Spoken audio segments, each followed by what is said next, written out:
શ્રી ગણેશાય નમઃ. ત્રિશૂળ ચેનલમાં તમારું સ્વાગત છે મિત્રો.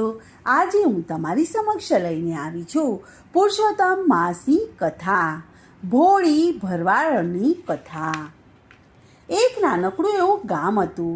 તેમાં થોડાક ખોરડાઓ હતા, જેમાં બ્રાહ્મણોની વસ્તી વધુ હતી. કેટલાક પટેલ, ભરવાડ, કોળી, ઠાકરડા, વણકર, મોચી, સુથાર બધા વર્ણનો સમાવેશ થઈ જતો હતો. મર્યાદિત વસ્તીને લીધે દરેકને 2 પૈસા રળવા માટે આજુબાજુના ગામોમાં જવું પડતું હતું. ગામની બાજુમાં થઈને નદી વહેતી હતી. તેમાં થોડુંક પાણી રહેતું હતું. આથી બીજા ગામમાં જવા અને આવવામાં તકલીફ પડતી ન હતી. આમ આ ગામમાં 2-4 ભરવાડના ઘર હતા. તેમાં એક ઘરમાં ભરવાડ અને તેની પત્ની ભરવાડન રહેતા હતા. થોડા ઢોર ઢાખર હતા. તે લઈને ભરવાડ તેમને ચરાવવા માટે લઈ જતો હતો. જ્યારે ઘરના કામમાંથી નવરી પડે એટલે ભરવાડણ આજુબાજુના ગામમાં દૂધ વેચવા જતી હતી.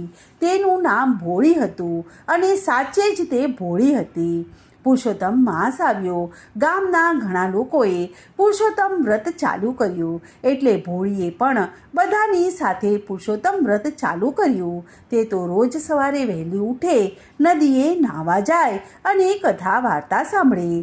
આમ કરતાં પુરુષોત્તમ માસ પૂરો થતાં ઉજવણાનો દિવસ આવ્યો. ભોળી તો મૂંઝાણી.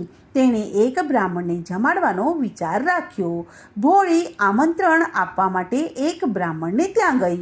તેમને જમવા આવવા માટે ના પાડી. બીજા બ્રાહ્મણ પાસે ગઈ. તેણે પણ ના પાડી.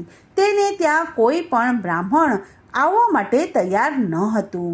કેમ કે બ્રાહ્મણો જાણતા હતા કે ભોળીને ત્યાં જમવા માટે જઈશું તો ભોજનમાં ઘેંસ અને છાશ જમવા માટે મળશે. આથી કોઈએ પણ આવવા માટે હા પાડી નહીં. બ્રાહ્મણને જમાડ્યા વગર વ્રત કેવી રીતે પૂરું થાય? આમ વિચાર કરી અને નિરાશ થઈને તે તો 2 દિવસ સુધી જમી પણ નહીં. ઘરનું કંઈ પણ કામકાજ કર્યા વગર નિરાશ વદને તે 2 દિવસ સુધી બેસી રહી. તે તો મનમાં ને મનમાં પુરુષોત્તમ ભગવાનને યાદ કરતા બેસી રહી. છેવટે પુરુષોત્તમ ભગવાન તેની વહારે આવ્યા. બટુક બ્રાહ્મણનું રૂપ લઈને તે તેના ઘર પાસેથી પસાર થવા લાગ્યા. ભોળીએ જોયું કે બટુક બ્રાહ્મણ પસાર થઈ રહ્યા છે, એટલે તે તો ઝટ કરીને ઊભી થઈ અને તેની પાસે જઈને બોલી કે મહારાજ, મારે ત્યાં તમે જમશો? ત્યારે બટુક બ્રાહ્મણે કહ્યું કે હા બહેન, જમાડશો તો જમીશ. ભરવાડણ કહે કે મહારાજ, મારી ઘેર તો ઘેંસ અને છાશ તમને મળશે, તો તમે તે ખાશો? ત્યારે બટુક બ્રાહ્મણે કહ્યું કે બહેન, એ તો મને બહુ ભાવે છે. હું તો બ્રહ્મચારી છું. તમે મને સીધું આપો, હું જાતે જ રસોઈ બનાવીને જમી લઈશ. ભોળીએ તો રસોઈનો બધો સામાન બટુકને આપ્યો. બટુક તો ઘેંસ બનાવી છાશ સાથે પેટ ભરીને તે જમ્યો અને થોડી બાકી પ્રસાદી ભરવાડણ માટે રહેવા દીધી. ભોળીને બ્રાહ્મણ પોતાને ત્યાં જમ્યા, જેથી ઘણો જ આનંદ થયો. તેણે તો મનોમન પુરુષોત્તમ ભગવાનનો આભાર માન્યો. તેણે યથાશક્તિ બટુકને દાન કર્યું. ભોળીને ખબર ન હતી કે આ તો પુરુષોત્તમ ભગવાન છે. જમ્યા પછી બટુકે કહ્યું કે બહેન, મને થોડે દૂર સુધી મૂકવા આવને. ત્યારે ભરવાડને બટુકને થોડે સુધી વળાવવા માટે ગઈ.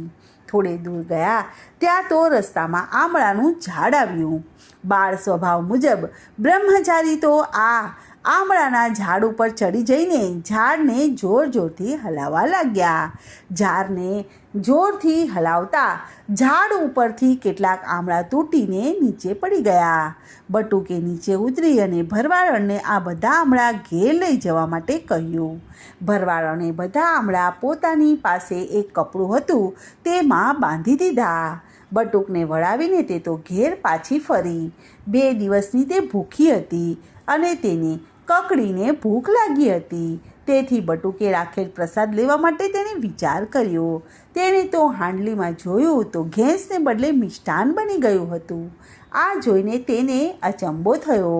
તેણે કપડું છોડી અને આમળા મૂકવાનો વિચાર કર્યો. આમળા બધા હીરા બની ગયા હતા. ભોળીને ખ્યાલ આવી ગયો કે બટુક સ્વરૂપે આવનાર પુરુષોત્તમ ભગવાન હતા. મેં મૂર્ખે તેમને ઓળખ્યા નહીં. તે તો રોતા રોતા પ્રાર્થના કરવા લાગી કે હે મારા વાલા, હે પુરુષોત્તમ ભગવાન, મને તમારા ખરા સ્વરૂપે દર્શન આપો, નહીં તો હું માથું પછાડીને મોતને ભેટી જઈશ. મારે આ બધું કંઈ જ જોઈતું નથી. મને તમે દર્શન આપો તો મારે બધું જ આવી જશે. હું તો કેવી આંધળી છું કે હું તમને ઓળખી ન શકી. મારી ઉપર તમે દયા લાવો અને મને દર્શન આપો. ભોળીના આવા વલોપાતથી પુરુષોત્તમ ભગવાન સ્વયં પ્રગટ થયા અને તેને દર્શન આપ્યા. ભોળીનો અવતાર સફળ થઈ ગયો. બોલો પુરુષોત્તમ ભગવાનની જય. તો મિત્રો, આજની આ કથાને હું અહીં વિરામ આપું છું. કાલે ફરીથી આવીશ એક નવી કથા અને વાર્તા લઈને. ત્યાં સુધી બધાને મારા જય શ્રી કૃષ્ણ. ધન્યવાદ.